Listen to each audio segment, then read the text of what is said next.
These pigs spend their days enjoying each other's company, playing in the sun, finding tasty treats in their paddock and roaming around to their heart's content. Unfortunately, most pigs in New Zealand aren't as lucky as Phoebe. They lead miserable lives, confined in small cages or pens in smelly, overcrowded sheds on factory farms. SAFE is campaigning to stop these cruel farming practices. As New Zealand's second largest animal advocacy organisation, SAFE has been working for animals for over 75 years. By exposing cruelty and raising awareness, SAFE has helped tens of thousands of animals. SAFE appealed to me to help make a difference for pigs in New Zealand, and now we're appealing to you. You're about to learn about SAFE's Love Pigs campaign and how thousands of pigs in this country need your help. You will learn how pork is produced, and then you'll need to make a decision. Do you want to continue to support an industry that treats pigs in such an appalling way?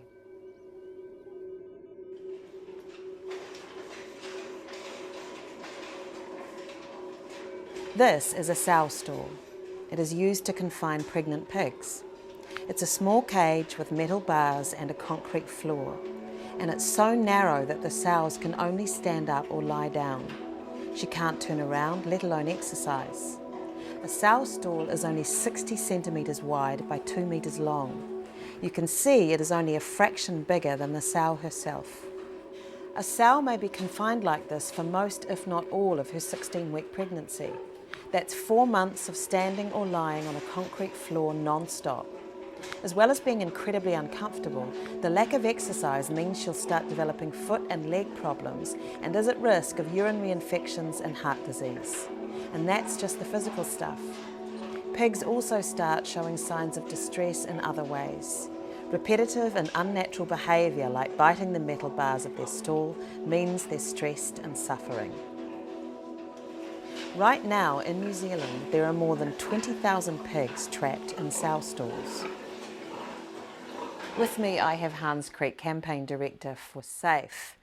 Hans, do farmers really have to use these sow stalls? No, they don't. Less than 1/3 of New Zealand pig farmers actually use sow stalls. So the vast majority is already proven that they don't need to use this system. So there's no reason for New Zealand to continue with this type of cruelty. In the UK and Sweden, sow stalls have already been phased out, and other countries are in the process of phasing them out as well. So why should we continue with this cruelty in New Zealand?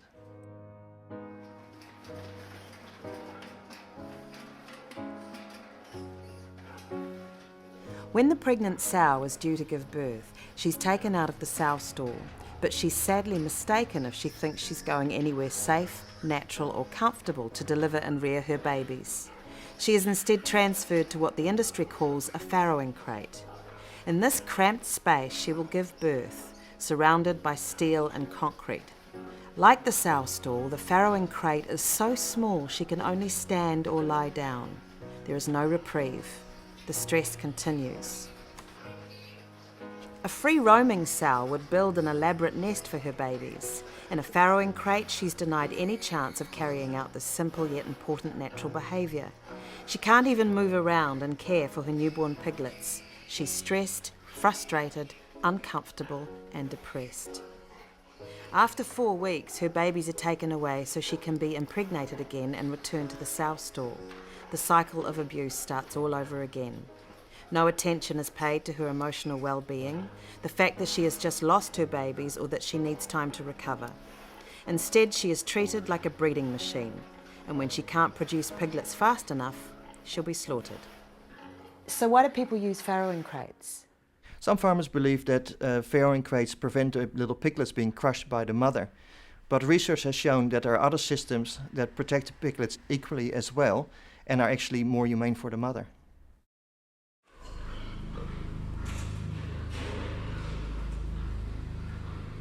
After being separated from their mother, the month-old piglets will spend the remainder of their short lives crammed together inside dark, overcrowded pens with concrete slatted floors.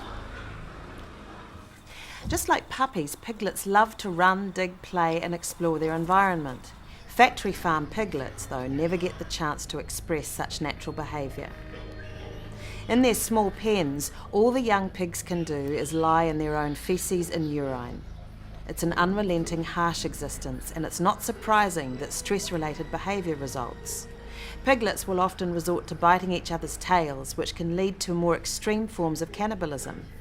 So to stop this problem, many farmers cut off the piglets' tails without anaesthetic. You can only begin to imagine how painful this is. A much better solution, of course, would be to give the animals more space and better living conditions. These pigs will never experience sunshine or fresh air. They will never be allowed to run, dig, or roll around in the grass. They will exist on a bland and unappealing diet. They'll only live for 18 to 26 weeks, all of which will be monotonous, bleak, and stressful. It's a pretty terrible life, isn't it? Yes, it is. If you were to treat a dog like this, there would be a public outcry, and you could be prosecuted and be fined or even go to jail. So why should it be any different for pigs?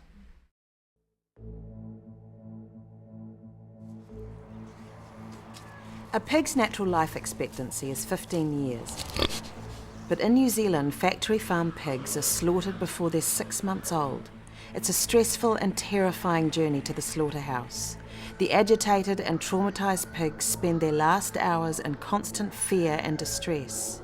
The slaughter process is a sudden, brutal end to the animal's lifelong suffering. Around 800,000 pigs are killed each year in New Zealand's slaughterhouses. Once dismembered and hygienically packaged, all evidence of the animal's miserable life has been erased. The product on the shelf bears no trace of an abused and terrified baby pig. Like the factory-farmed pigs, consumers have been kept in the dark about the conditions experienced by animals on factory farms. However, thanks to SAFE, this is changing. Not only are people like you and I becoming increasingly aware of animal suffering on these intensive farms, but we are also learning to say no. We can effect change for farmed animals. We can use our consumer dollars to say no. We do not support this. So what can people do to help pigs? The most important thing you can do is to join the thousands of New Zealanders who've already stopped buying factory-farmed bacon, pork and ham. When I actually found out about factory farming, I decided not to buy any more meat at all because I didn't want to be responsible for the suffering of animals. Other people choose to buy free range. Free range animals have a far better quality of life, but there are still some welfare problems with free range as well. And of course the animals still have to be killed prematurely. People can contact SAFE and grab some of our campaign postcards, and they can use those to lobby politicians.